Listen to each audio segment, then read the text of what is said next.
munaasabadan oo ahayd mid ay ku qalin jibinayeen 1569 arday oo dhamaysatay kulliyadaha kala duwan ee jaamacadda Soomaaliya ayaa ah dafcaddii 19aad isla markaana ay ku beegan tahay 20 jirsiga jaamacadda Soomaaliya ayaa hal ku dhiga munaasabada qalin jibinta ahayd guul 20 jir ah iyo golo aqooneed.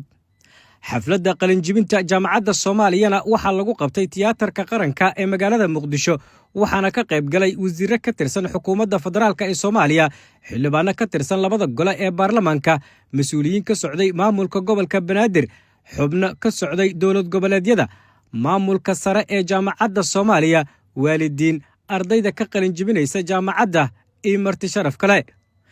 maslax oo ku hadlayay magaca ardayda kana mid ahaa qalin jibiyaasha iyo Faadimo Cabdullaahi Cilmi oo noqotay gabadhii ugu horeysay ee jaamacadda Soomaaliya kaalinta koowaad ka gasha ayaa dareenkooda ugu horeyn ka hadlay. ugu horeyn waxa mahadnaq aan dhamaad lahayn u dirayaa waalidiinteena sharafta badan, waxaad tihiin tiirarkii nolosheenna, iftiinkiina soo hagayay iyo xooggii nagu dhiirigeliyay gaaridda himilooyinkeenna.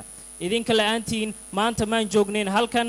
sacrificeska aad u samayseen, sacrificeska aad u gasheen waxbarashadeenna, ducadiinna iyo dhabar adaygiinna ayaa ah waxana soo gaarsiiyey heerkan.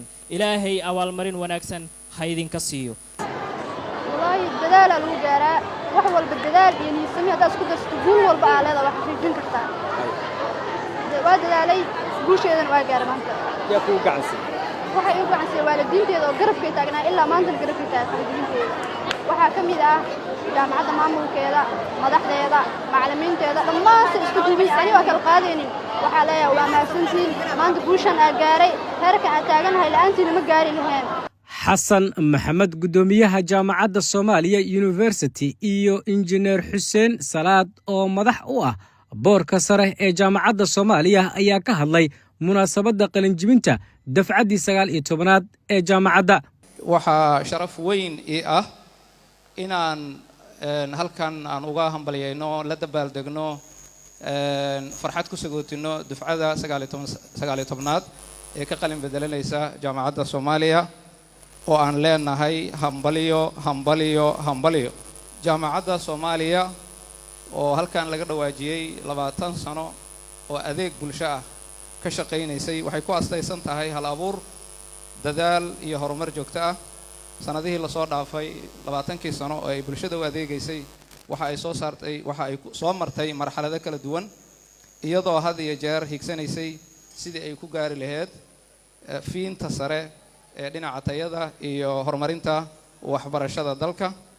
waa dadaal weyn, waxaan dadaal weyn ku bixinaa kobcinta garaadka, aqoonta, xirfadda iyo akhlaaqda ardadeena. 1569ka maanta qalin jabinaysa waxaan leeyahay hal sacab ha lagu dhufto marka hore. assalaamu calaykum waraxmatullaahi wabarakaatuhu. waxaa maaragtay aad iyo aad maanta farxad ii ah intaasoo arday oo xirfado kala duwan ka soo qalin jabiyay ee jaamacadda Soomaaliya inaan maanta inta ku sagootinayno.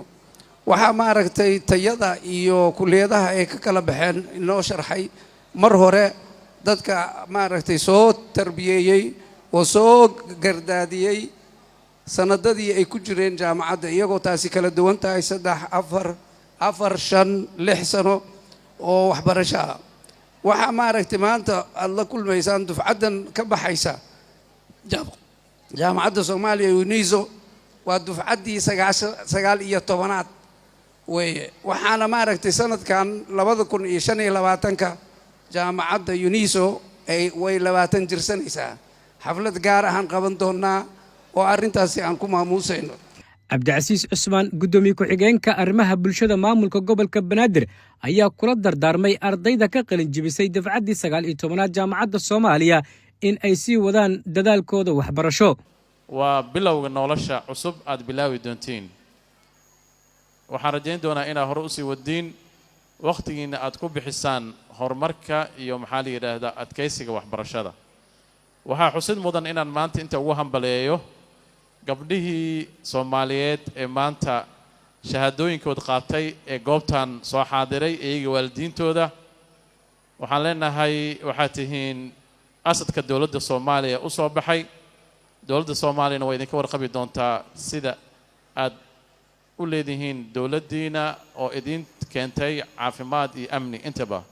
intii ay socotay munaasabadda qalinjibinta dafcadda 19aad ee jaamacadda Soomaaliya waxaa ardayda kalimaha hore ka galay waxyaabihii ay barteen la guddoonsiiyey abaalmarino sidoo kale waxaa la siiyey shahaadooyinkoodii jaamacadda. ugu dambayn wasiirka wasaaradda waxbarashada hidaha iyo tacliinta sare Faarax Sheekh Cabduqaadir iyo wasiirka wasaaradda caafimaadka dowladda federaalka ee Soomaaliya Dr. Cali Xaaji Aadan ayaa u hambalyeeyay ardayda ka qalinjibisay jaamacadda Soomaaliya ee dafcaddii 19aad maanta munaasabadoodu lagu qabtay magaalada tan. dhaqaatiirta waxaa saaran mas'uuliyad ka duwan qalinjibiyaasha kale waxa ay la macaamilayaan naf bini'aadan waxaa la rabaa naf bini'aadan inay badbaadiyaan mas'uuliyad weyn ayaa saaran sidaa darteed waxaan rabaa inaan halkan ku dhaarinno maanta adduunyadu dhaqaatiirta markay qalinjibiyaan waa la dhaariyaa marka waxaan dhahayaa kelimadaha aan dhahaya iga daba dhaha waxaan ku dhaaranayaa magaca Ilaahay inaan bini'aadamka ugu adeego si daacad ah anigoo aan eegaynin una kala saaraynin diintooda jinsigooda hantidooda qaab fikirkooda waxaan ballan qaadayaa in si siman ugu adeegi doono bini'aadamka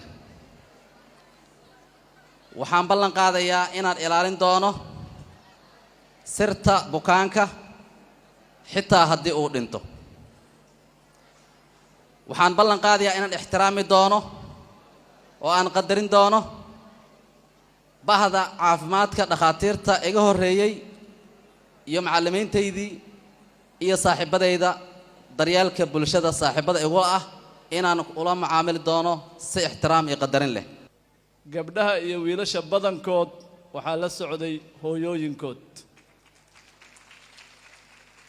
waxaan idin leeyahay waa maalin wanaagsan waa maalin weyn dadaalkii aad soo qabateen sanadaha dheer natiijadiisii iyo farxaddiisii inaan idinkala qayb galno farxad iyo dhiirigelin weyn ayay annaga inoo tahay adinka keliya maaha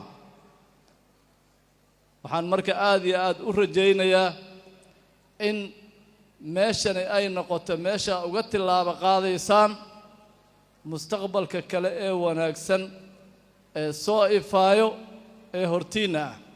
Cabdicasiis Ibraahim Axmed Okey, Universal TV, Muqdisho.